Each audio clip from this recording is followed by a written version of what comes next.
Hay revelaciones que no llegan para informar, llegan para ejecutar. Y lo que Dios acaba de revelar no es negociable, no es simbólico y no es para espectadores pasivos. Es una orden espiritual directa contra altares ocultos, contra brujería activa y contra toda injusticia levantada en secreto. El Salmo 35 y el Salmo 70 no se unen por casualidad. Se unen porque uno con parar, el otro acelera. Uno pelea, el otro exige urgencia. Juntos forman una declaración peligrosa para el enemigo. Hoy no entras en una oración suave, entras en un acto profético de demolición espiritual. Hay altares que no ves, pero que te estaban afectando. Altares levantados con palabras repetidas, con envidia sostenida, con intenciones ocultas, con pactos hechos a espaldas de la luz. Y mientras esos altares permanecen activos, la injusticia se repite. El atraso se normaliza, la presión se vuelve constante. Pero hoy eso se termina. Esta palabra no fue liberada para mañana, fue liberada para hoy. El Salmo 35 convoca al Dios que pelea por el justo. El Salmo 70 convoca al Dios que no toma mucho tiempo. Cuando ambos son proclamados juntos, el enemigo no tiene margen para reorganizarse. Si sientes que esta revelación te alcanza, no te quedes en silencio.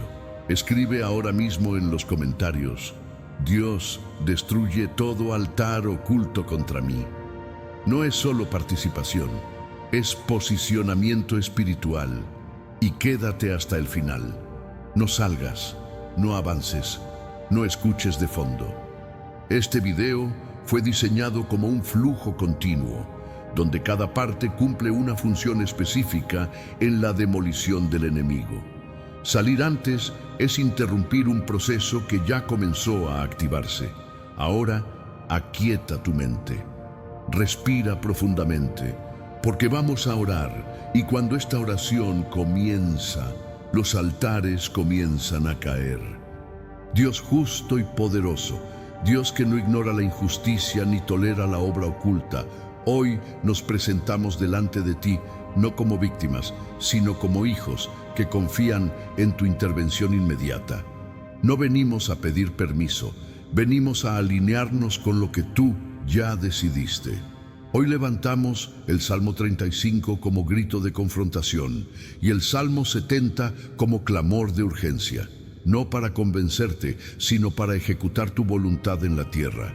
Señor, tú conoces cada altar oculto, cada obra levantada en secreto, cada pacto ilegal hecho contra esta vida, esta casa y este destino. Nada fue invisible para ti, nada escapó a tu mirada. Hoy declaramos que todo altar que no fue edificado por ti comienza a ser destruido desde su fundamento, no debilitado, no negociado, destruido. Que toda brujería activa pierda sustento ahora mismo. Que toda obra de manipulación espiritual sea expuesta y anulada. Que todo ritual hecho para causar daño, confusión o atraso regrese al polvo del cual fue levantado. Padre, así como tu palabra dice, contiende, Señor, con los que contienden conmigo. Hoy declaramos que tú tomas esta causa personalmente. No delegues, no postergas, no observas desde lejos. Te levantas. Y cuando tú te levantas, los enemigos tropiezan, las estrategias se confunden y la injusticia pierde derecho de permanencia. Acelera, Señor, tu justicia. Como clama el Salmo 70, no te demores. Que la respuesta no se diluya en el tiempo, que la intervención no se retrase. Hoy decretamos que los altares caen hoy, que la brujería se quiebra hoy, que la vergüenza del enemigo se manifiesta hoy. Alumbra lo que estaba oculto, quema lo que fue levantado en tinieblas, restituye lo que fue retenido injustamente. Que los que se alegraban del daño sean confundidos, que los que planearon en secreto pierdan control, que los que operaron en la oscuridad sean expuestos por tu luz. Declaramos que esta vida no está desprotegida, esta casa no está expuesta. Este camino no está abandonado. Hoy la justicia divina entra en acción. Hoy los altares se derrumban. Hoy el enemigo pierde terreno. Porque cuando tú actúas, no hay altar que resista, no hay brujería que permanezca y no hay injusticia que se sostenga. Amén. Cuando Dios se levanta como guerrero, el escenario cambia sin necesidad de anuncios. No hay preparación visible, no hay advertencias públicas, no hay negociación previa. La intervención ocurre porque el límite fue alcanzado y la injusticia dejó de tener tolerancia. El Dios que se levanta no lo hace por impulso. Se levanta porque conoce cada detalle del conflicto, cada maniobra oculta, cada altar levantado en la sombra con intención de dañar, retrasar o confundir. Nada de lo que fue hecho en secreto quedó fuera de su mirada. Durante un tiempo, el enemigo creyó que el silencio era ventaja. Confundió paciencia con permiso. Interpretó la demora como abandono. Pero el silencio de Dios nunca fue ausencia, fue observación precisa. El Salmo 35 revela a un Dios que no permanece distante cuando el justo es oprimido. Habla de un Dios que toma armas, que entra en el campo, que se posiciona frente al adversario y define el rumbo del enfrentamiento. No como espectador, sino como protagonista. Cuando Dios entra en la batalla, el peso deja de estar sobre el justo, la carga se transfiere, la responsabilidad cambia de manos.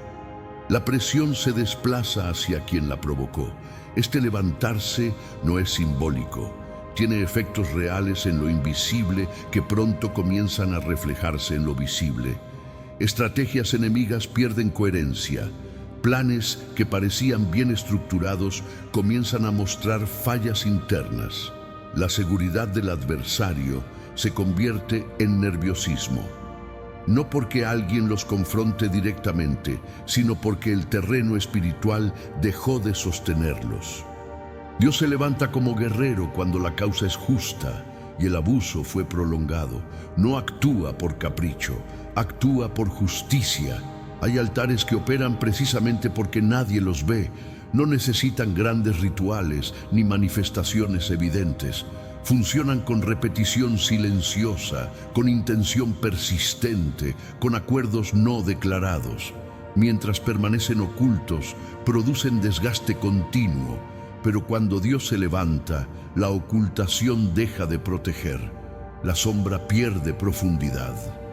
Lo que se sostuvo en secreto empieza a quedar expuesto por sus propios efectos. Este movimiento no genera caos, genera orden a través del juicio correcto.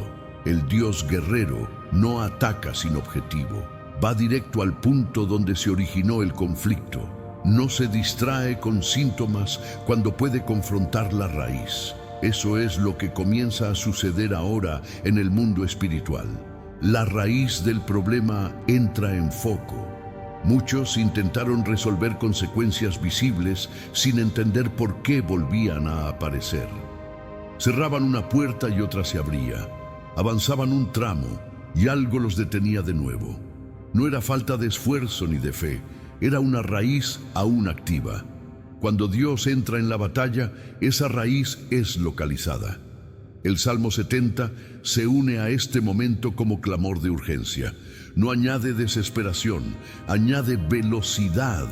Declara que la justicia no debe dilatarse cuando el daño fue evidente. Exige intervención sin postergación. La combinación de ambos salmos no crea confusión, crea enfoque. Uno define el enfrentamiento, el otro determina el ritmo. El enemigo pierde margen cuando Dios fija el ritmo. En ese punto, las maniobras defensivas ya no funcionan. Las excusas se vuelven insuficientes. Las máscaras empiezan a caer por falta de sostén. El justo no necesita entender cada detalle de lo que ocurre en lo invisible para percibir el cambio. El cuerpo lo nota, la mente lo percibe. El ambiente se vuelve menos denso. No es sugestión, es señal de desplazamiento de autoridad. Dios se levanta como guerrero y eso redefine el espacio donde antes había opresión. No elimina la realidad de los desafíos, pero cambia completamente la relación con ellos. El miedo pierde iniciativa. La confusión deja de dictar decisiones. Este levantarse también confronta la injusticia que se normalizó. Situaciones que parecían "así son las cosas" comienzan a mostrar su fragilidad. Argumentos que se sostenían por costumbre pierden fuerza cuando la verdad entra en escena. La batalla no se libra con gritos humanos, se libra con autoridad espiritual establecida, y esa autoridad ya entró en acción. Hay enemigos que reaccionan con huida cuando perciben que ya no tienen respaldo. Otros intentan resistir, pero su resistencia carece de base. No importa la reacción, el resultado ya fue definido por quien gobierna la batalla. El Dios guerrero no pelea para demostrar poder, pelea para restaurar el orden correcto. Ese orden no oprime al justo, lo libera de una carga que nunca debió llevar. A partir de este punto, la historia deja de ser empujada por la presión y comienza a ser guiada por la justicia. No todo se resuelve de inmediato, pero todo se reubica correctamente. La batalla no está en pausa, está en curso bajo un comando distinto, y cuando Dios asume el comando, el desenlace deja de ser incierto. La injusticia nunca se presenta de forma honesta, rara vez llega anunciándose como tal. Prefiere camuflarse en rutinas, en explicaciones lógicas, en silencios prolongados que parecen normales con el paso del tiempo. Por eso, cuando el clamor "contiende, Señor", es levantado, no se trata de una reacción emocional, sino de un acto de discernimiento espiritual. Es el momento en que el justo reconoce que hay una fuerza operando fuera del orden divino y decide no convivir más con ella.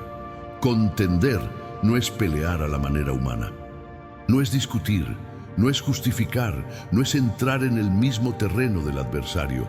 Contender en el lenguaje espiritual es exponer lo ilegal delante del juez correcto. El Salmo 35 activa exactamente ese movimiento. No pide venganza personal, no solicita revancha impulsiva, invoca intervención legítima. Cuando Dios contiende, Él no se limita a equilibrar fuerzas. Él revela desequilibrios que antes parecían invisibles, saca a la luz las ventajas injustas. Desmonta sistemas que se sostenían por abuso de silencio. Muchas injusticias prosperan porque nadie las nombra, no porque sean fuertes, sino porque pasan desapercibidas. Se vuelven paisaje, se integran a la vida cotidiana como si fueran inevitables. Pero el clamor cambia esa dinámica. Cuando el justo clama por contienda divina, deja de aceptar explicaciones que no producen paz. Deja de normalizar retrasos que no tienen causa clara. Deja de cargar culpas que no le pertenecen. Ese cambio interno es el primer golpe contra la injusticia. A partir de ahí, el cielo comienza a operar con precisión quirúrgica. No actúa de forma genérica. Va directo al punto donde la injusticia se originó y se sostuvo. Hay situaciones que parecían sólidas solo porque nadie las cuestionó espiritualmente. Habían ganado estabilidad por repetición, no por legitimidad. Cuando Dios entra en contienda, esa estabilidad falsa se resquebraja. El proceso no siempre es ruidoso. Muchas veces comienza con una pérdida de control del lado opresor, decisiones equivocadas, errores innecesarios, reacciones desproporcionadas. Todo eso revela que algo dejó de sostenerlos. La injusticia se debilita cuando queda sin cobertura espiritual. No necesita ser empujada, se desmorona sola cuando pierde respaldo. El justo, mientras tanto, empieza a notar cambios sutiles pero constantes. La presión interna disminuye, la claridad mental se amplía.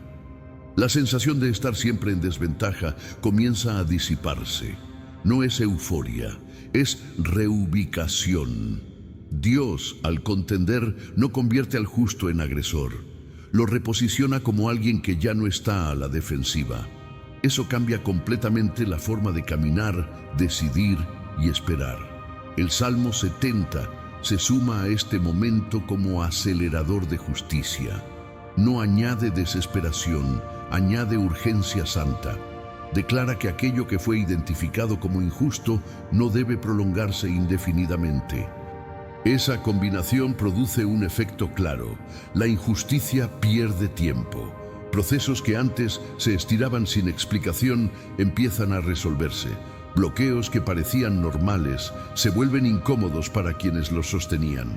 La balanza comienza a moverse. Nada de eso ocurre porque el justo presiona.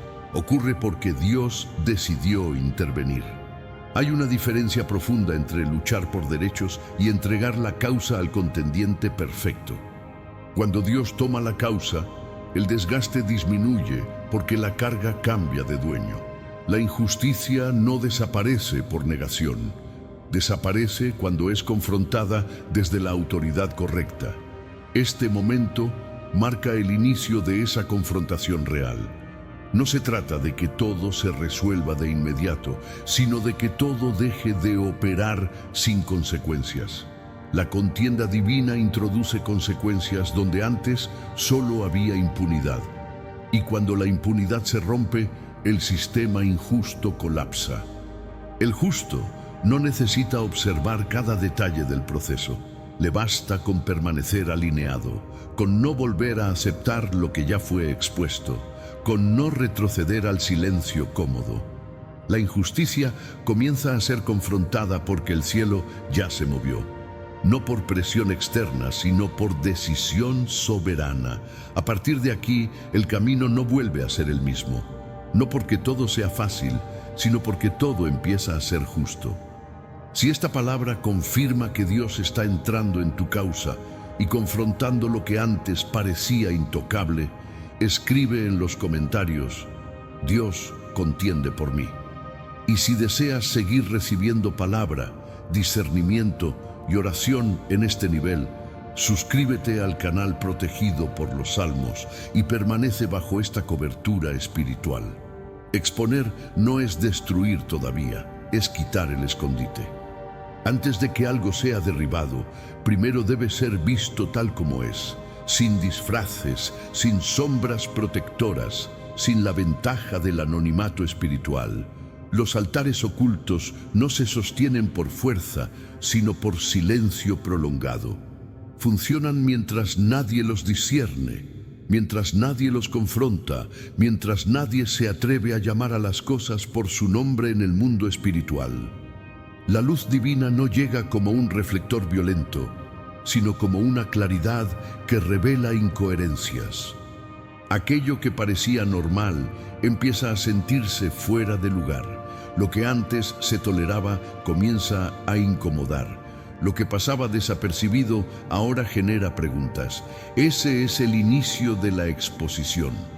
Dios no expone para avergonzar al justo, sino para desarmar la estructura enemiga. Todo altar oculto necesita operar sin ser identificado. Una vez que pierde ese privilegio, comienza a debilitarse desde adentro. Muchos altares no fueron levantados con grandes rituales visibles. Se construyeron con repetición de palabras cargadas de intención, con deseos sostenidos de daño, con envidia alimentada en silencio, con acuerdos emocionales disfrazados de normalidad. Nada de eso parecía grave al principio. Justamente ahí estaba el peligro. La luz de Dios no discute con esos altares, los deja al descubierto y esa exposición es suficiente para romper su influencia inicial. Cuando la luz entra, el altar ya no puede operar como antes.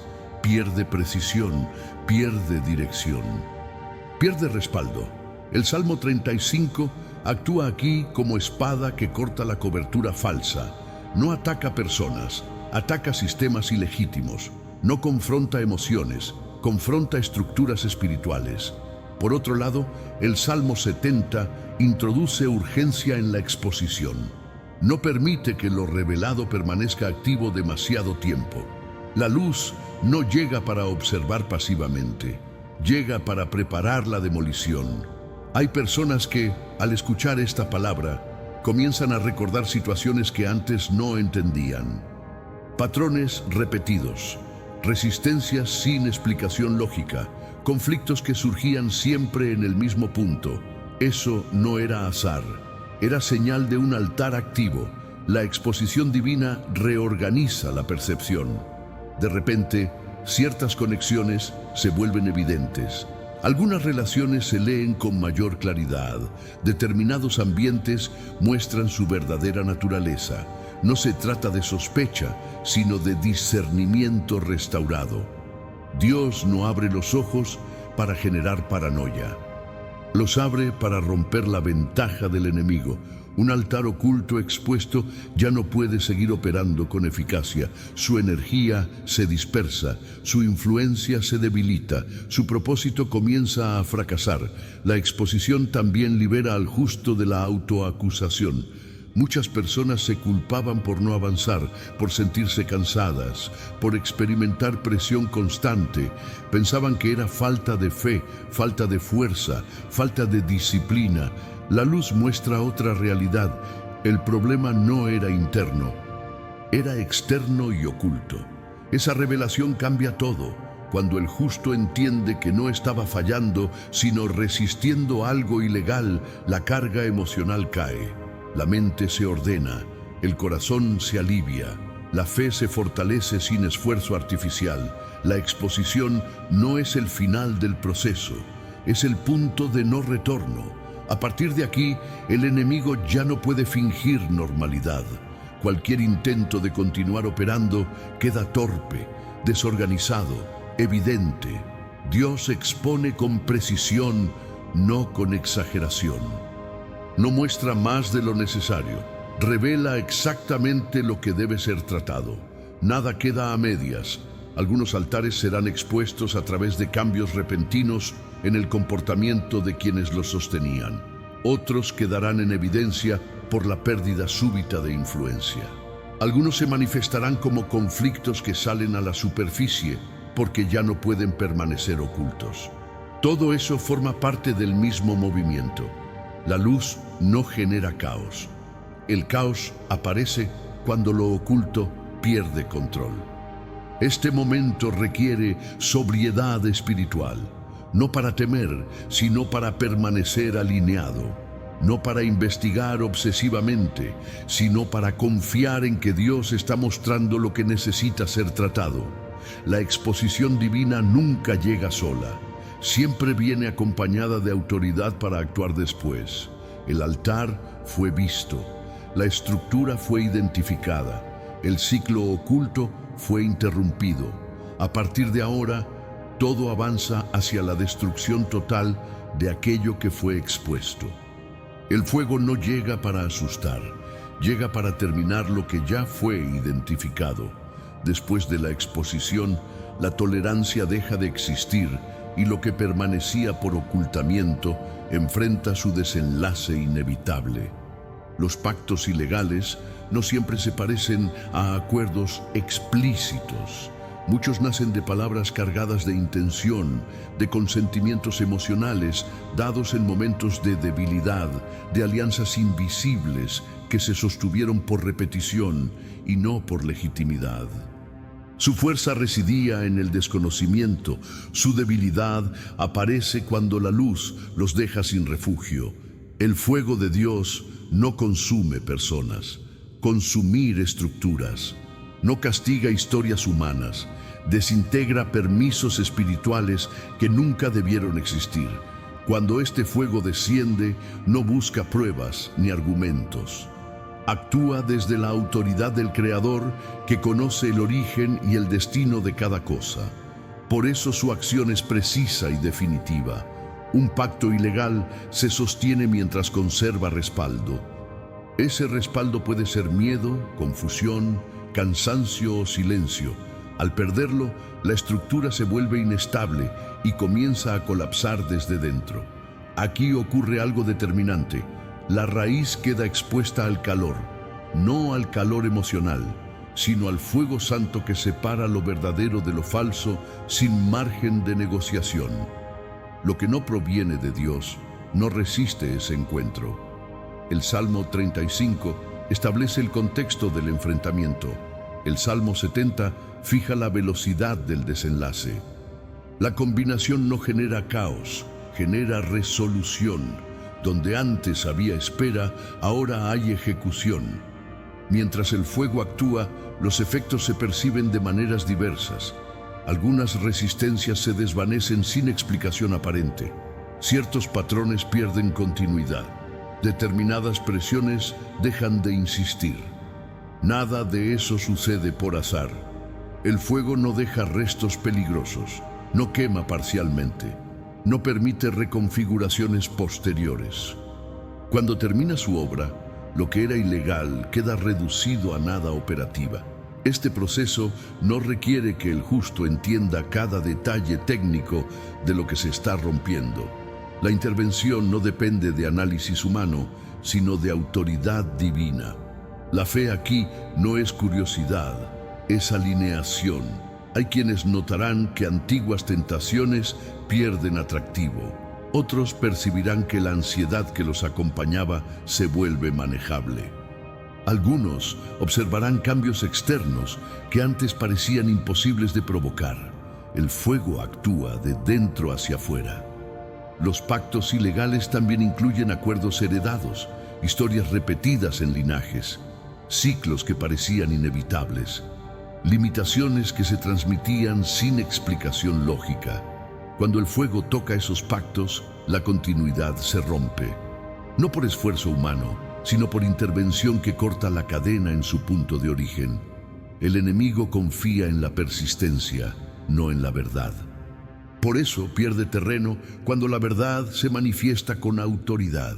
La persistencia no resiste el fuego, se consume. Este momento no es para dramatizar, es para afirmar lo que ya está ocurriendo. La calma interior que aparece no es pasividad, es señal de que la carga dejó de presionar. A medida que el fuego avanza, el ambiente se vuelve más claro. Las decisiones se simplifican, las reacciones se vuelven menos impulsivas. El espacio interno se ordena. No se trata de perfección, sino de coherencia restaurada. Dios no quema para destruir sin propósito, quema para liberar el terreno donde algo nuevo debe establecerse. La eliminación del pacto abre espacio para la vida. Algunos pactos intentan reactivarse mediante recuerdos, sensaciones o antiguas narrativas. Sin sustento, esos intentos se diluyen rápidamente. La estructura ya no existe. La insistencia no prospera. El fuego confirma su eficacia por los resultados, no por ruido, no por espectáculo, por estabilidad. Este bloque marca un antes y un después en el proceso. Lo que fue visto ahora es eliminado.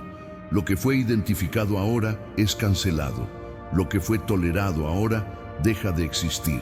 La obra continúa sin necesidad de vigilancia constante. La autoridad que ejecuta no duerme. El resultado permanece porque su origen es legítimo.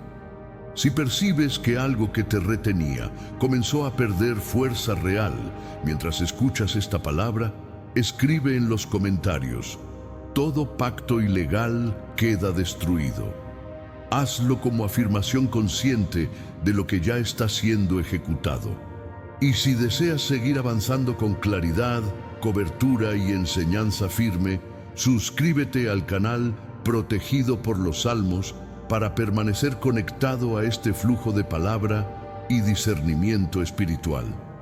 La brujería no sobrevive por poder propio, sino por permiso sostenido.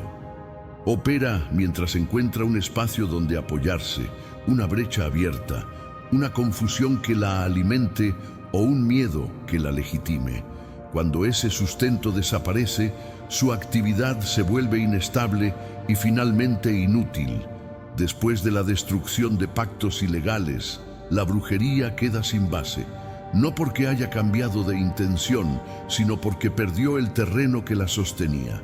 Sin respaldo espiritual, toda práctica oscura se vuelve frágil, errática y con el tiempo inoperante.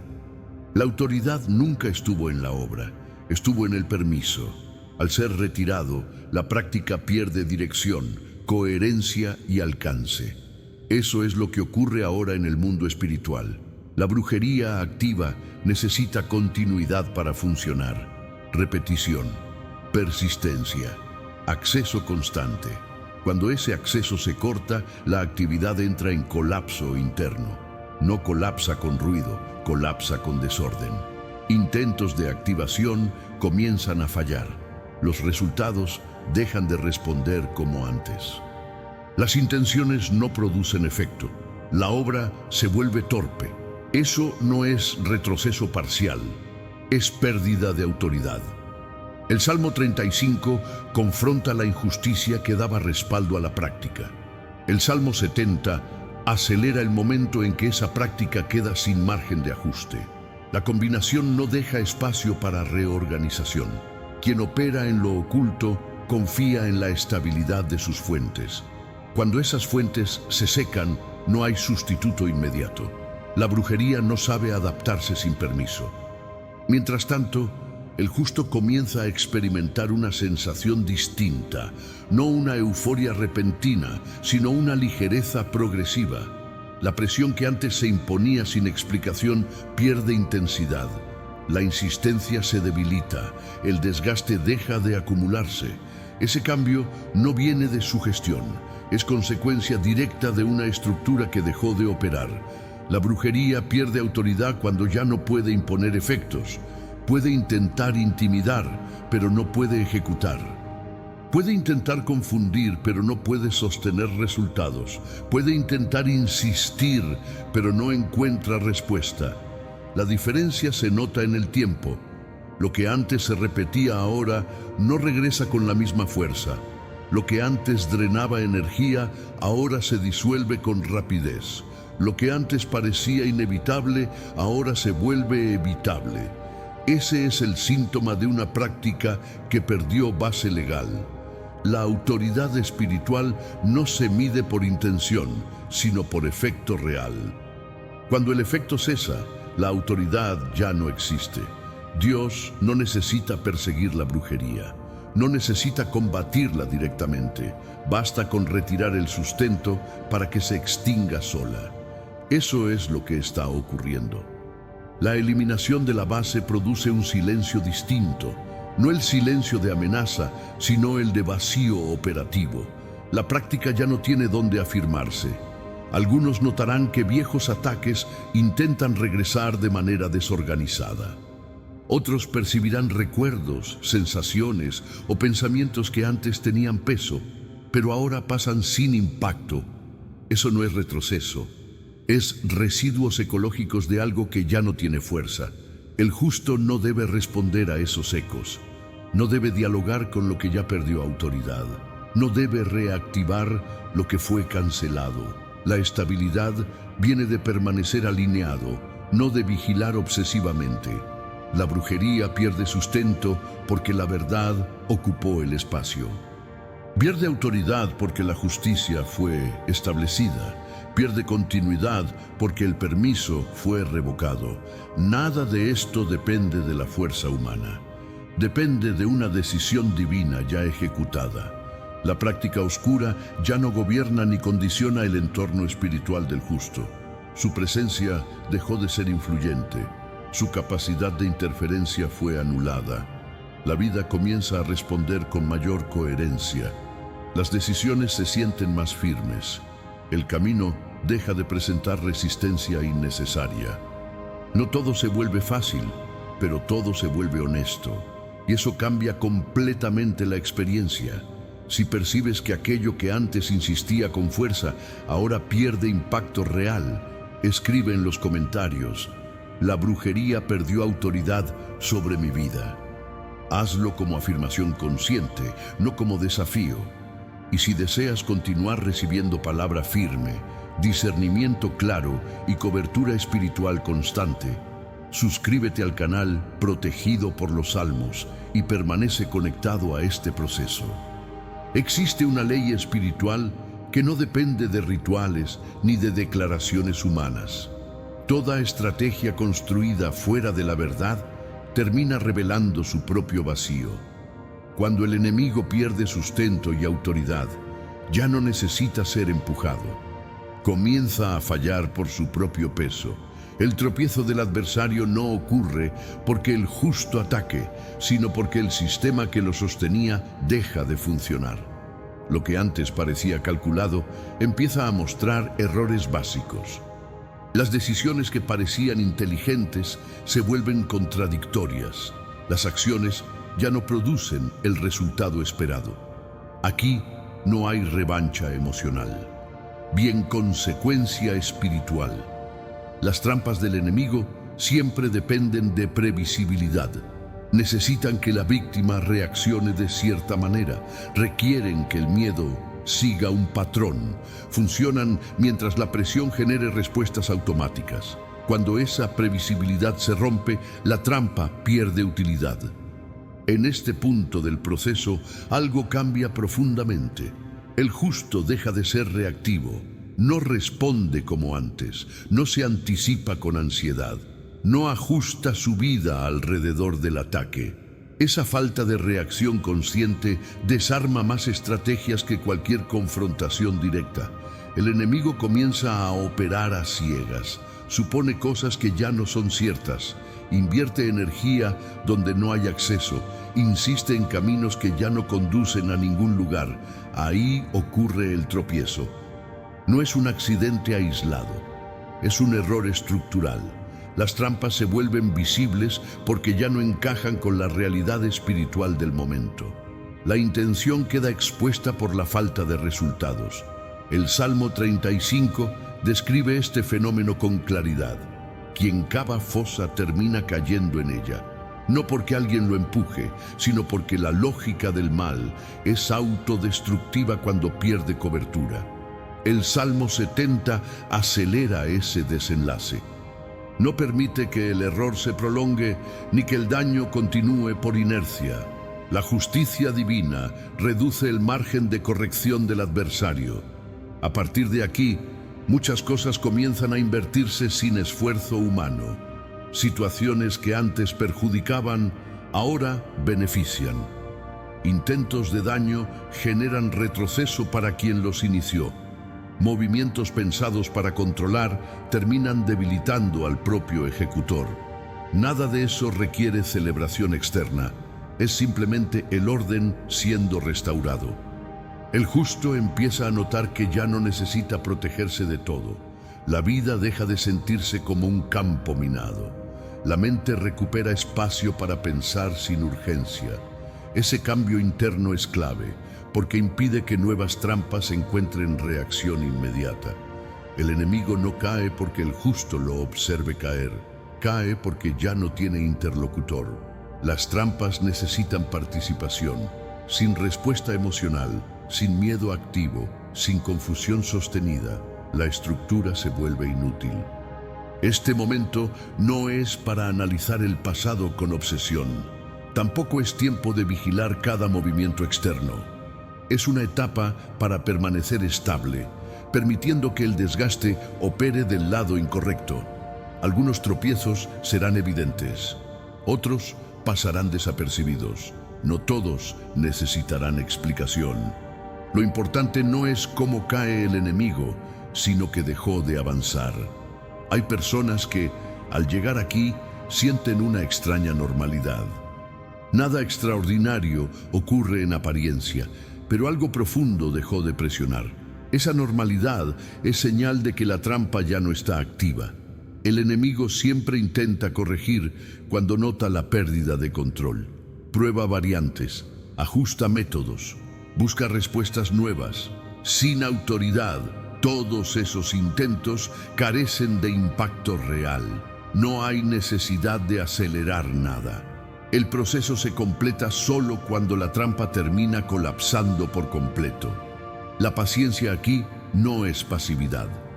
Es confianza en que el sistema ilegítimo ya no tiene futuro operativo. Si reconoces que aquello que antes te afectaba ahora pierde fuerza, pierde impacto o se vuelve irrelevante, escribe en los comentarios: el enemigo cayó en su propia trampa. Esa afirmación no provoca el resultado, confirma que ya ocurrió. Y si deseas seguir recibiendo enseñanza espiritual sólida, discernimiento claro y acompañamiento constante, suscríbete al canal protegido por los Salmos. Este espacio existe para ayudarte a comprender los procesos, no para mantenerte en alerta innecesaria. La vergüenza espiritual no aparece como emoción humana, sino como resultado legal. Surge cuando una operación ilegítima queda sin argumento, sin defensa y sin posibilidad de sostener su propia narrativa. En este punto del proceso, el enemigo ya no enfrenta resistencia externa, sino una realidad interna imposible de corregir. La estrategia falló, la trampa se volvió inútil y la intención quedó desnuda ante el orden divino. La vergüenza no lo detiene por intimidación, lo paraliza por exposición irreversible. No se trata de humillación pública ni de castigo emocional. Se trata de quedar sin justificación frente a la justicia que avanza sin necesidad de permiso. Cuando la justicia se acelera, los tiempos dejan de responder a la lógica del desgaste. Lo que antes tardaba meses en mostrar consecuencias, ahora se resuelve en instantes inesperados. No por presión externa, sino porque el sistema ilegítimo pierde capacidad de prolongarse. La vergüenza cubre al enemigo cuando su discurso deja de convencer incluso a quienes lo sostenían. Las alianzas se debilitan, los apoyos se retraen, las excusas se vuelven insuficientes. Nada de eso requiere intervención humana. El Salmo 35 describe este escenario como un vuelco silencioso.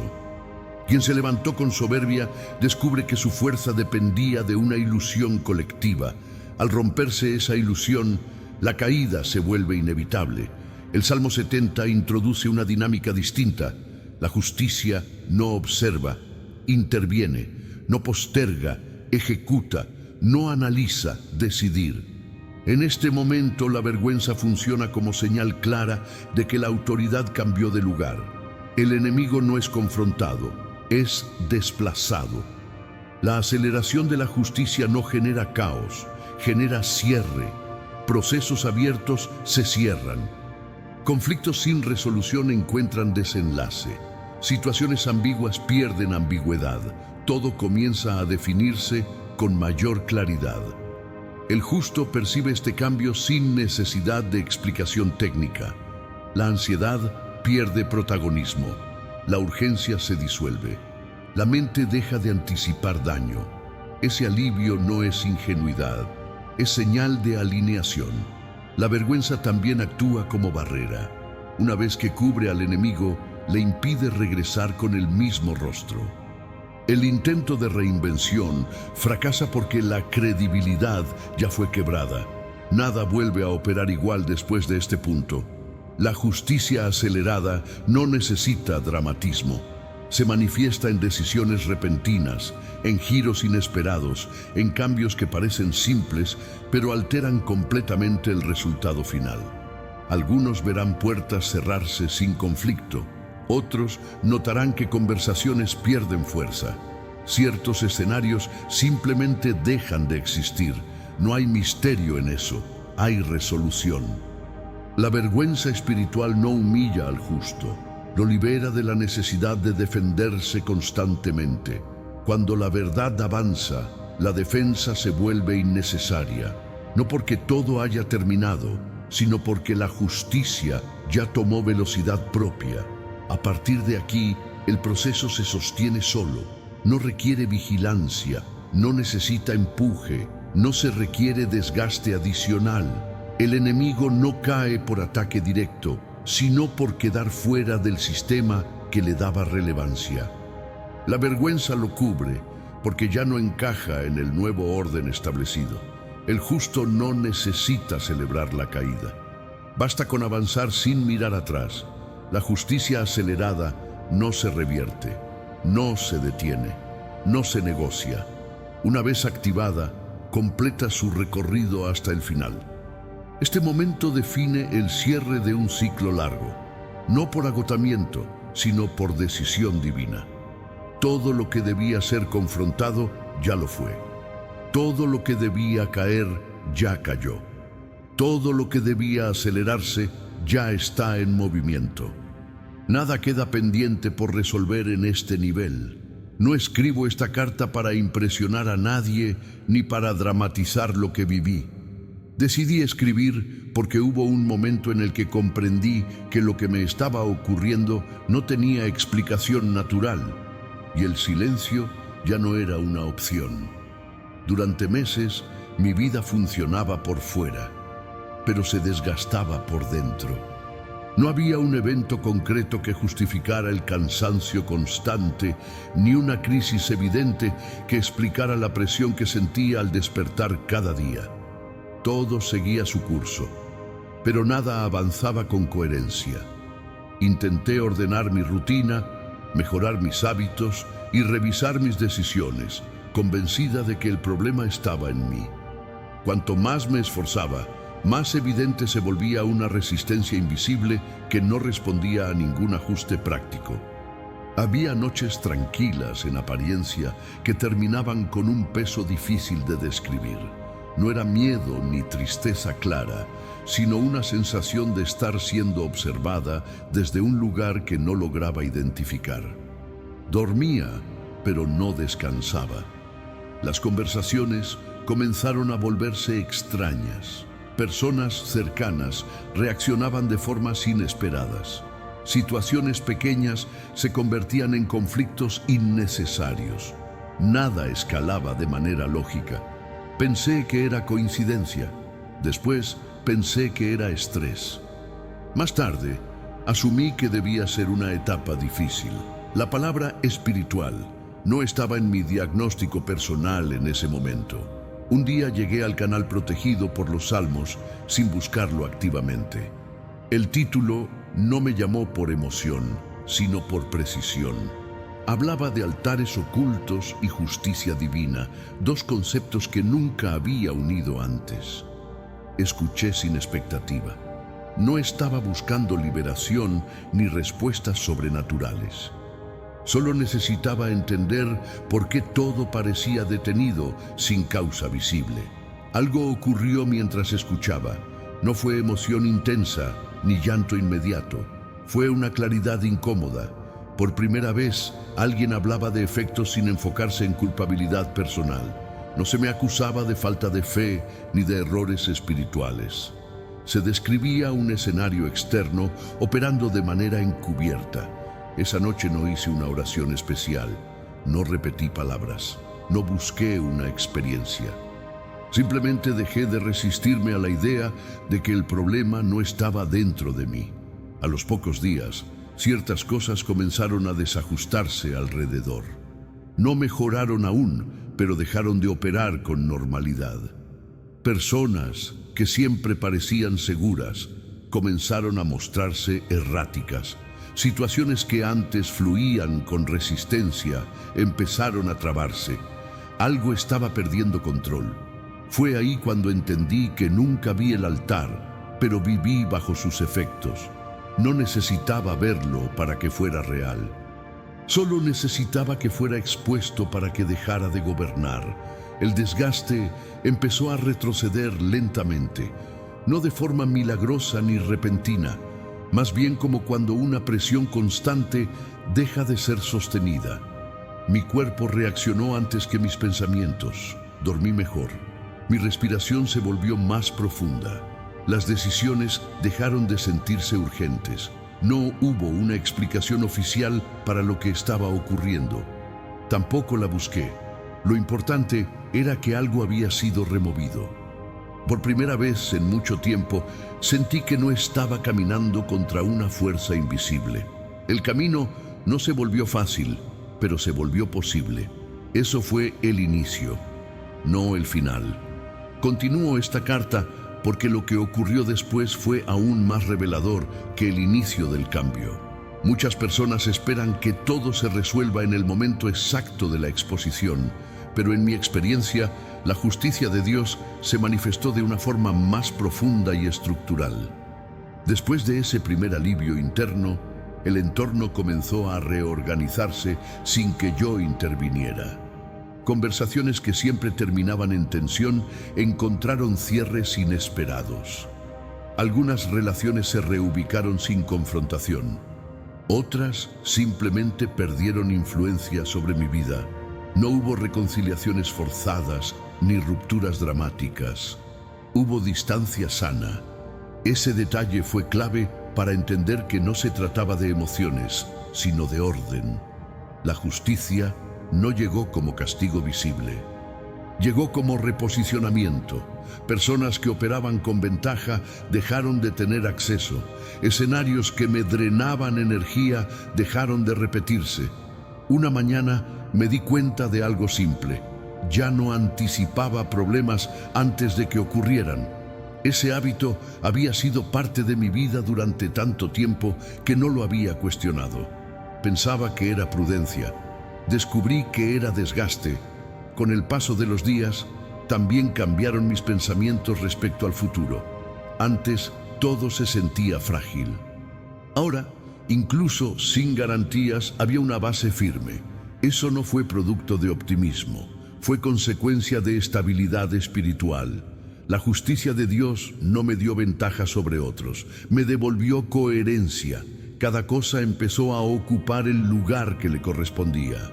Hubo situaciones que se resolvieron sin explicación lógica, no porque alguien cediera, sino porque el conflicto dejó de tener sentido.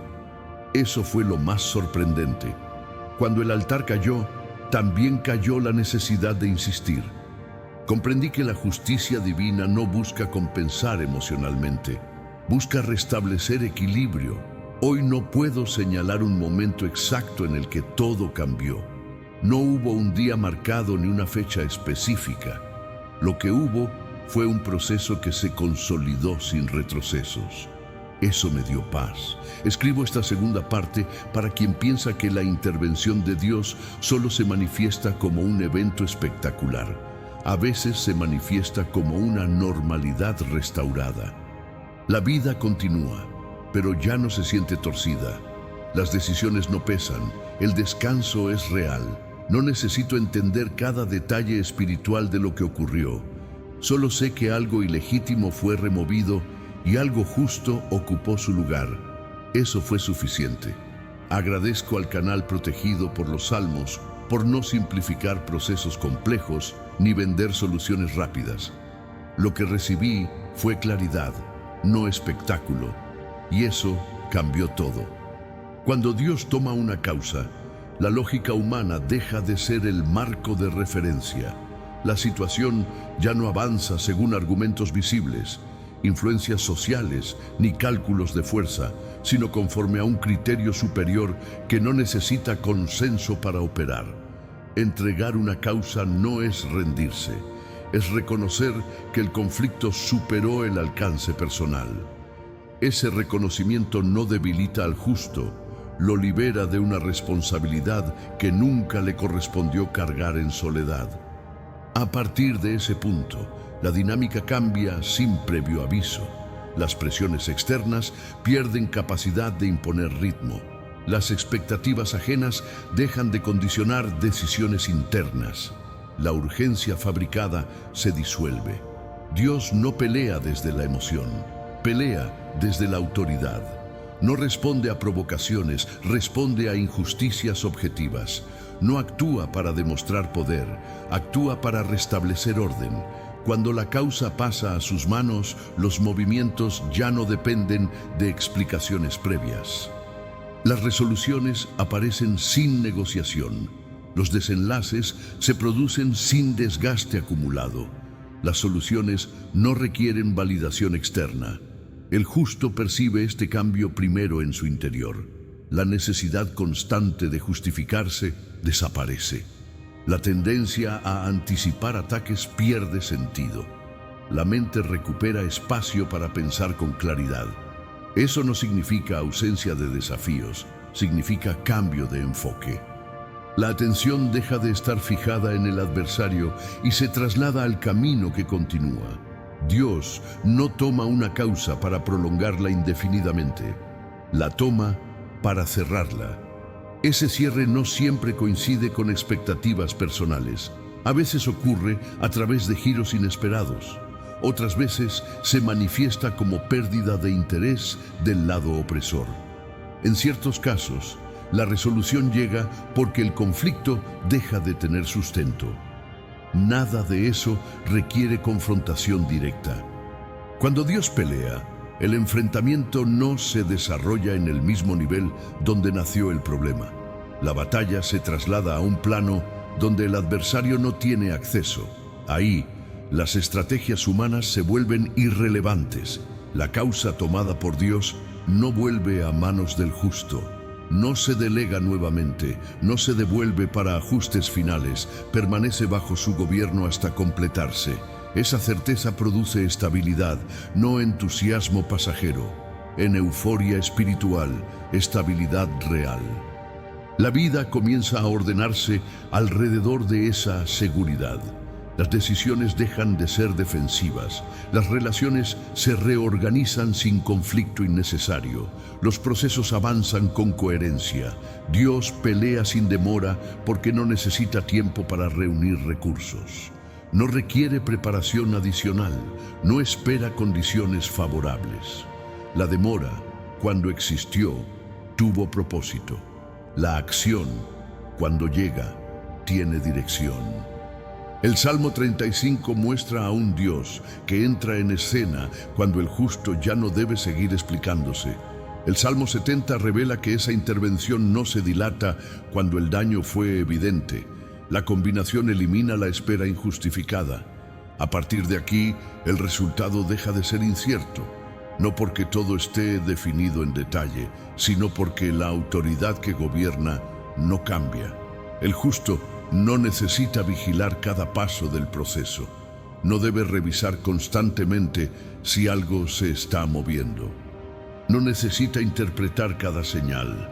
La causa ya no depende de su observación. Esto libera tiempo, energía y atención.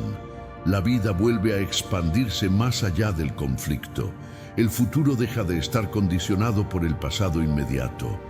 Dios pelea sin demora, pero no con prisa, actúa con firmeza, se mueve con intención clara, finaliza con precisión, nada queda a medias cuando Él interviene. Si llegaste hasta aquí y reconoces que ya no sientes la carga de sostener esta lucha por tu cuenta, escribe en los comentarios: Dios tomó mi causa. Esa declaración no inicia el proceso, confirma que ya ocurrió. Y si deseas seguir recibiendo contenido espiritual con claridad, profundidad y sin manipulaciones emocionales, suscríbete al canal Protegido por los Salmos. Este espacio existe para acompañarte en procesos reales, no para mantenerte en tensión constante. La victoria total no aparece como un estallido emocional ni como una escena espectacular. Se manifiesta cuando el adversario deja de influir incluso en los pensamientos más simples.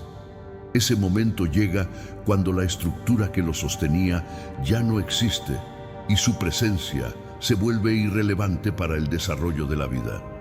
Humillación espiritual no significa vergüenza pública, sino pérdida absoluta de capacidad operativa. El enemigo no es derrotado porque alguien lo enfrente, sino porque ya no puede ejercer ningún tipo de dominio real sobre el entorno que antes afectaba. En esta fase, el control cambia de lugar sin resistencia visible. Las circunstancias dejan de responder a la presión previa. Las decisiones ya no nacen desde la necesidad de protegerse. El miedo pierde función práctica. La victoria se reconoce porque el conflicto deja de ser el eje alrededor del cual todo gira. La vida recupera proporción. El problema se vuelve parte del pasado en lugar de centro del presente. Dios no humilla al enemigo para exhibir poder, sino para desactivar influencia. Cuando la influencia desaparece, el dominio se vuelve imposible. Sin dominio, no hay continuidad. En este punto, muchas amenazas pierden sentido incluso antes de manifestarse. La intención existe, pero el efecto no. La planificación se intenta, pero no prospera. La insistencia se repite, pero no produce resultado. Eso es derrota real. El enemigo pierde control cuando ya no puede anticipar reacciones, no logra generar miedo, no provoca urgencia, no consigue alterar el ritmo interno del justo. La estabilidad se convierte en señal inequívoca de victoria. Este tipo de triunfo no depende de que todo salga bien de inmediato. Depende de que nada vuelva a operar con ventaja ilegítima. Esa diferencia es clave. La humillación espiritual ocurre porque la verdad quedó establecida y no puede ser revertida. El enemigo ya no puede presentarse como alternativa. Su discurso pierde fuerza porque no se alinea con la realidad restaurada. La autoridad divina no necesita reafirmarse constantemente. Una vez establecida, se sostiene sola. El adversario lo percibe antes que el justo. Por eso los intentos finales suelen ser torpes, carecen de coherencia, no encuentran terreno fértil, se desvanecen rápidamente. La victoria total no exige vigilancia obsesiva, no requiere comprobaciones diarias. No necesita refuerzos emocionales, se mantiene porque su base es sólida. El justo comienza a experimentar algo nuevo, libertad de atención. La mente deja de monitorear amenazas. El cuerpo responde con menor tensión. El descanso se vuelve posible sin culpa. Ese cambio interno confirma que el control ya no está en manos equivocadas. La humillación del enemigo también implica que sus aliados pierden claridad. Las conexiones se debilitan.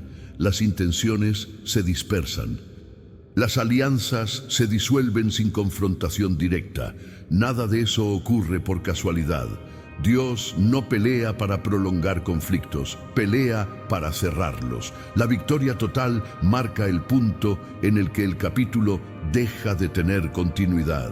No todo se celebra, no todo se anuncia.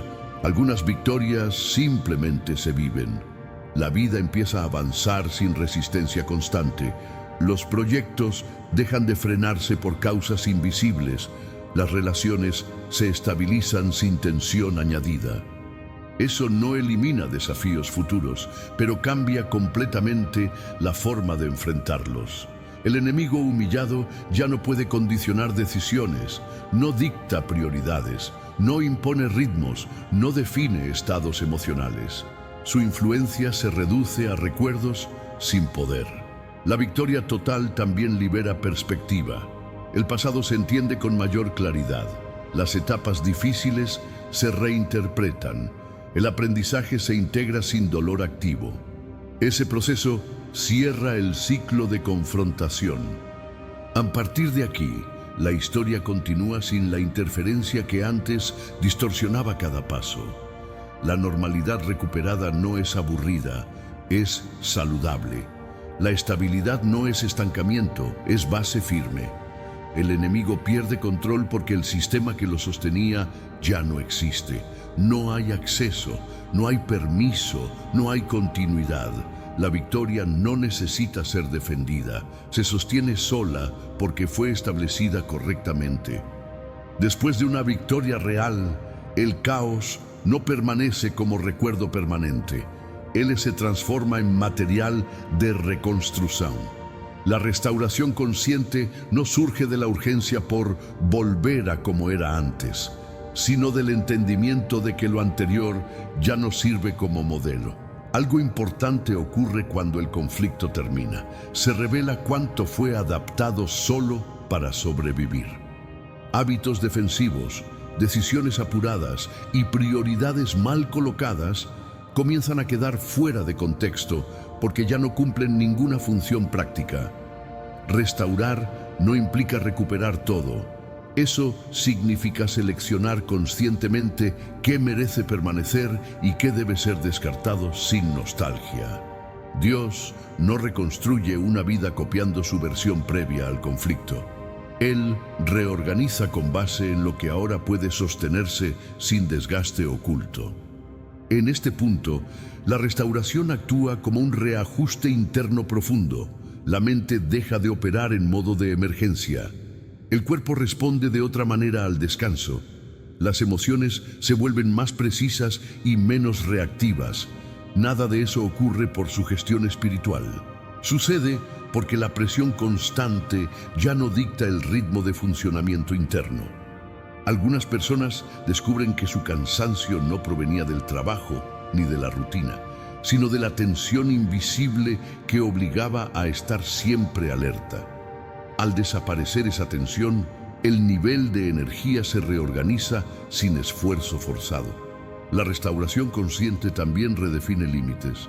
Cosas que antes se toleraban ahora resultan innecesarias. Conversaciones que drenaban energía pierden relevancia. Compromisos asumidos por culpa dejan de sentirse obligatorios. Ese cambio no genera conflicto, genera claridad. Dios no restaura imponiendo nuevas cargas espirituales. Él restaura simplificando. La vida comienza a ordenarse alrededor de lo esencial, no por disciplina rígida, sino por coherencia interna recuperada. En esta etapa, muchas decisiones se toman con una calma desconocida, no porque el futuro esté completamente definido, sino porque el miedo dejó de ser el asesor principal. La restauración consciente toca áreas prácticas que durante el conflicto quedaron suspendidas, proyectos retomados desde una perspectiva más madura, relaciones revisadas sin resentimiento activo, ritmos diarios ajustados sin culpa. Nada se acelera artificialmente. Dios no tiene prisa por reconstruir lo que necesita solidez. Cada ajuste ocurre en el momento exacto en que puede sostenerse sin colapsar. Algunos notan que ya no sienten la necesidad de explicar tanto sus decisiones. Otros descubren que dejaron de justificar su descanso. Hay quienes perciben que el silencio ya no incomoda.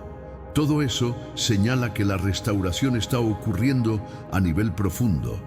La identidad también se reorganiza. Durante el conflicto, muchas personas se definieron por la lucha. Ahora esa definición queda obsoleta. Ser alguien que ya no pelea no significa ser débil.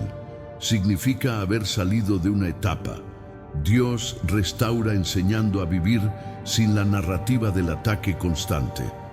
La historia personal deja de girar en torno al problema que ya fue resuelto. Este proceso requiere atención, no vigilancia. Escucha interna, no análisis obsesivo. Presencia consciente, no control. La restauración consciente permite disfrutar sin anticipar pérdida. Ese detalle es uno de los más reveladores. Cuando una persona vuelve a disfrutar sin miedo, es señal de que la raíz del desgaste fue removida. Nada de esto ocurre de forma ruidosa. No hay anuncios, no hay señales dramáticas. La vida simplemente comienza a funcionar mejor. Las decisiones financieras se toman con menos ansiedad. Los planes futuros se piensan sin sensación de amenaza. El descanso deja de ser interrumpido por pensamientos intrusivos. Eso no es casualidad, es orden restaurado. Dios no devuelve exactamente lo que fue perdido, devuelve capacidad de avanzar sin resistencia interna. Ese regalo es más valioso que cualquier restitución material inmediata. La restauración consciente también enseña a reconocer señales tempranas, no para vivir en alerta, sino para evitar repetir patrones que ya no tienen lugar. La sabiduría reemplaza a la tensión. El conflicto dejó marcas, pero esas marcas ahora funcionan como referencia, no como herida abierta. Nada obliga a volver atrás, nada empuja hacia el desgaste anterior. La restauración no exige perfección, exige honestidad con el nuevo estado interno. Dios no restaura para impresionar, restaura para que la vida vuelva a ser habitable sin esfuerzo excesivo. Y cuando la vida se vuelve habitable, el futuro deja de ser una amenaza. Cerrar espiritualmente no es un gesto simbólico, es una decisión de gobierno. Cuando algo se cierra de manera definitiva, deja de depender de vigilancia constante y pasa a existir bajo una autoridad que no necesita refuerzos. Llegar a este punto significa que el proceso ya no está en disputa. No se debate lo que ocurrió, no se revisan escenarios alternativos, no se cuestiona si algo podría volver. El cierre verdadero elimina la posibilidad antes de que la pregunta aparezca.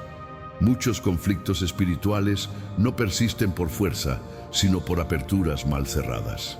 No regresan porque sean poderosos, sino porque algún acceso quedó disponible sin intención consciente. Cerrar no es bloquear con miedo, es establecer un límite que no necesita explicación ni defensa.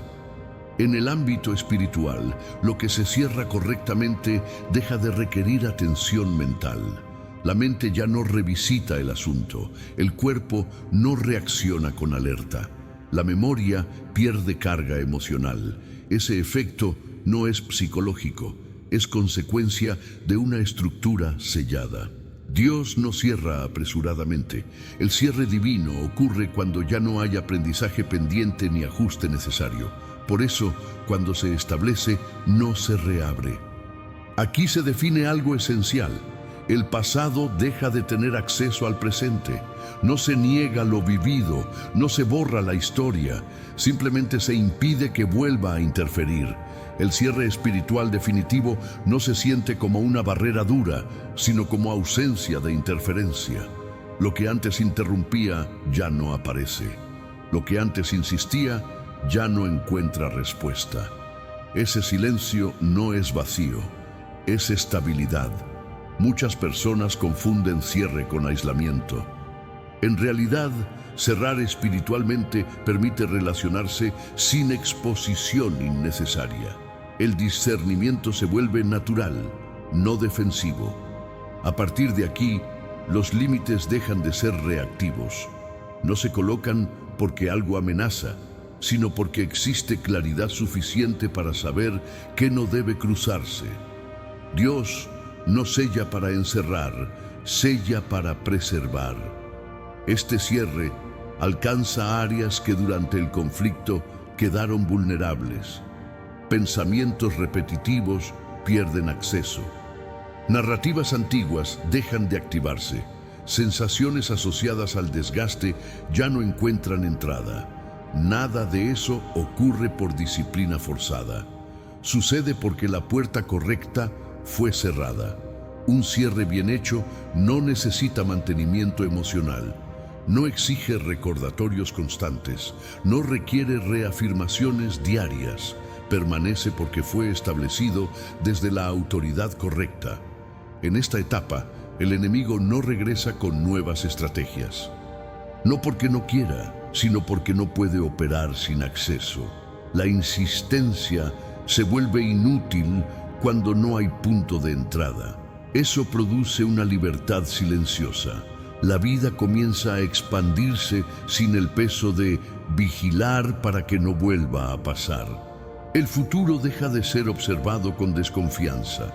Las decisiones se toman sin el eco del conflicto anterior. Cerrar definitivamente también implica dejar de explicar lo que ya no está ocurriendo. No hay necesidad de justificar cambios. No hay obligación de narrar procesos pasados. La historia se honra, pero no se revive. Dios establece cierres que no dependen del estado emocional del día. No se abren por nostalgia, no se debilitan por cansancio, no se rompen por distracción. Esa solidez trae descanso real. Algunos notarán que incluso recuerdos intensos pierden capacidad de afectar. Otros percibirán que ciertas conversaciones ya no despiertan reacción. Hay quienes descubrirán que dejaron de pensar en situaciones que antes ocupaban gran parte de su energía. Eso indica que el cierre fue completo. Nada quedó pendiente, nada quedó accesible, nada quedó en pausa. El cierre espiritual definitivo no es un evento dramático, es una condición nueva, y esa condición permite avanzar sin arrastrar residuos invisibles. Si al escuchar esta palabra reconoces que ya no hay temor de retorno ni necesidad de protegerte constantemente, escribe en los comentarios: todo quedó cerrado y sellado. Esa declaración no crea el cierre, confirma que ya fue establecido. Y si deseas seguir caminando con claridad espiritual, sin cargas innecesarias ni tensiones heredadas, suscríbete al canal protegido por los Salmos. Aquí no abrimos lo que Dios cerró, enseñamos a vivir con lo que Él ya selló. Proteger no es reaccionar ante amenazas, es anticipar sin ansiedad. Cuando algo entra en protección activa, deja de depender de la atención humana y pasa a estar bajo una custodia que no duerme ni se distrae. Después del cierre definitivo, la protección no aparece como una muralla visible, sino como un orden sostenido. Nada invade porque nada encuentra permiso. Nada interfiere porque no existe acceso funcional. La protección activa no se percibe como vigilancia constante, sino como continuidad estable. La vida fluye sin sobresaltos innecesarios. Los pensamientos no se interrumpen con alertas internas. El cuerpo responde con mayor equilibrio. Este tipo de protección no nace del miedo a perder lo ganado, surge de una estructura correctamente establecida. Dios no protege desde afuera empujando amenazas hacia atrás, guarda desde dentro, fortaleciendo los límites que ya fueron definidos. A partir de aquí, el entorno espiritual deja de ser frágil. No porque no existan riesgos en el mundo, sino porque la posición interior no se negocia. La protección activa reorganiza prioridades sin imponerlas. Decisiones que antes requerían esfuerzo, ahora se toman con naturalidad. Elecciones que antes generaban duda, ahora se sienten coherentes. Eso ocurre porque la interferencia dejó de distorsionar el discernimiento. Proteger también implica filtrar. No todo lo disponible es accesible. No todo lo posible es conveniente. No todo lo permitido debe ser aceptado. La protección activa actúa como criterio interno silencioso.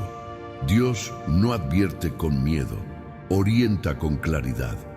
Esa claridad evita exposiciones innecesarias antes de que se conviertan en problemas. Algunas personas notarán que ya no se sienten atraídas por ambientes que antes toleraban. Otras descubrirán que ciertas conversaciones pierden interés. Hay quienes percibirán una incomodidad suave frente a decisiones que antes parecían normales. Nada de eso es restricción, es protección funcionando. La custodia divina no limita el movimiento, lo ordena. Permite avanzar sin cargar defensas innecesarias. Facilita el descanso sin sensación de descuido. La protección activa no se rompe por cansancio ni por distracción. No depende de atención constante ni de esfuerzo espiritual intenso.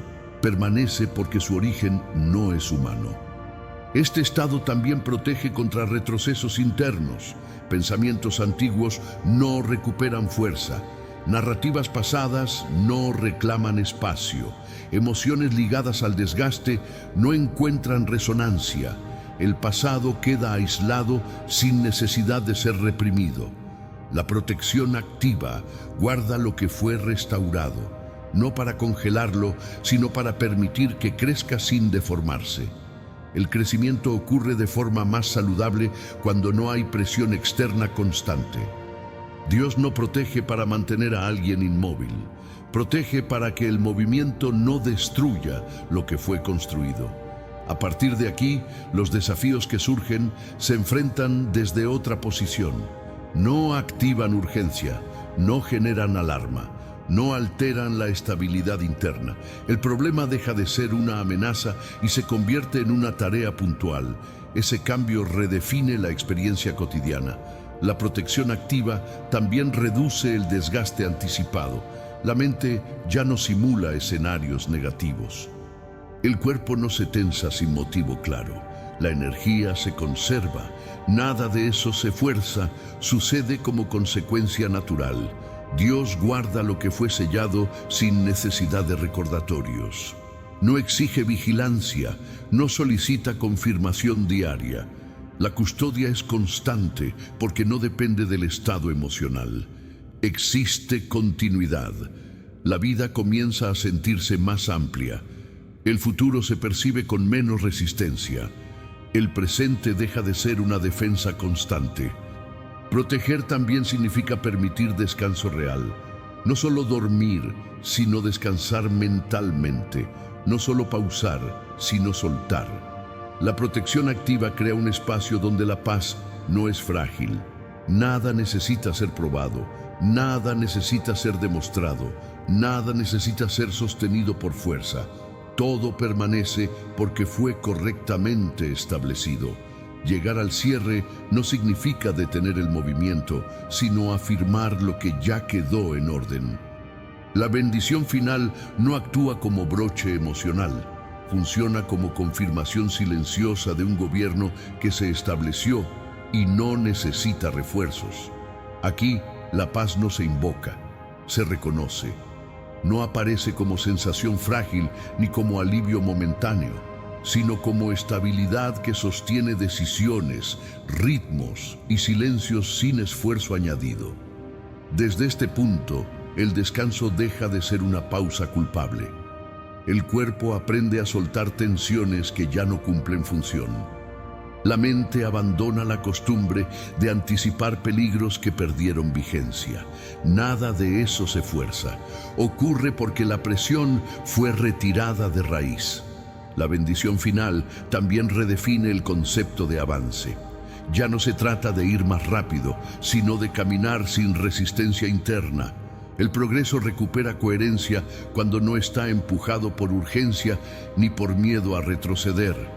Dios bendice afirmando lo que permanece, no exaltando lo que pasó. El foco se desplaza del conflicto superado hacia el terreno que ahora puede cultivarse con tranquilidad. En esta etapa, muchas personas notan un cambio en la manera de pensar el futuro. Los planes dejan de sentirse frágiles. Las decisiones se toman sin la necesidad de justificar cada paso. El qué pasará si pierde protagonismo. La bendición no elimina la incertidumbre propia de la vida, elimina la ansiedad innecesaria asociada a ella. El descanso profundo no consiste en ausencia de actividad, sino en presencia de equilibrio. Trabajar no agota de la misma manera. Relacionarse no drena como antes. Elegir no pesa. Esa transformación indica que el interior dejó de operar en modo de defensa. La paz estable también ajusta la percepción del tiempo. Las horas no se sienten comprimidas. Las jornadas no se viven como carreras. El presente recupera espacio. Dios no bendice apurando procesos, bendice sosteniendo ritmos sanos. Este cierre trae claridad sin rigidez. Los límites ya no se colocan por temor, sino por discernimiento. Las prioridades se ordenan sin sacrificios innecesarios. La vida se simplifica sin empobrecerse. La bendición final no promete ausencia de desafíos, promete capacidad para atravesarlos sin perder estabilidad. Eso cambia por completo la experiencia cotidiana. Algunas personas perciben que ya no necesitan explicar su paz. Otras descubren que dejaron de esperar aprobación para descansar. Hay quienes notan que el silencio dejó de incomodar. Todo eso es fruto de una bendición que se asentó correctamente. Dios afirma el camino sin imponer direcciones rígidas. La guía se vuelve interna, suave y constante. Las decisiones encuentran respaldo en una convicción tranquila. Nada empuja, nada arrastra, nada exige. La bendición final también protege lo que viene, no como un escudo ansioso, sino como un fundamento sólido. El futuro no se vigila, se habita con confianza. Este cierre no borra la historia atravesada, la integra sin dolor activo. El aprendizaje permanece sin peso emocional. La vida sigue, pero ya no desde el mismo lugar. Paz estable significa que el entorno puede cambiar sin desordenar el interior. Descanso profundo implica que el cuerpo responde con coherencia al día a día. Camino afirmado indica que las decisiones avanzan sin necesidad de correcciones constantes. Eso es bendición real. Nada necesita demostrarse. Nada requiere validación externa. Nada depende del estado emocional del momento. La bendición permanece porque fue establecida sobre verdad y no sobre expectativa. Que este cierre marque un nuevo modo de caminar, que lo que fue ordenado no vuelva a desajustarse, que la claridad conquistada no se diluya, que la paz gobierne sin esfuerzo, que el descanso sea cotidiano, que el camino continúe firme. Si esta bendición confirma lo que ya estás viviendo o lo que reconoces internamente como establecido, escribe en los comentarios: recibo esta bendición y permanezco en paz. Esa afirmación no crea la bendición, la afirma conscientemente. Y si este contenido te acompañó con seriedad, profundidad y claridad durante todo el proceso, suscríbete al canal Protegido por los Salmos. Aquí no se dramatiza la fe, ni se reciclan fórmulas. Se camina con discernimiento, orden y verdad. La obra quedó completa, el proceso quedó sellado, la bendición quedó afirmada. Seguimos adelante.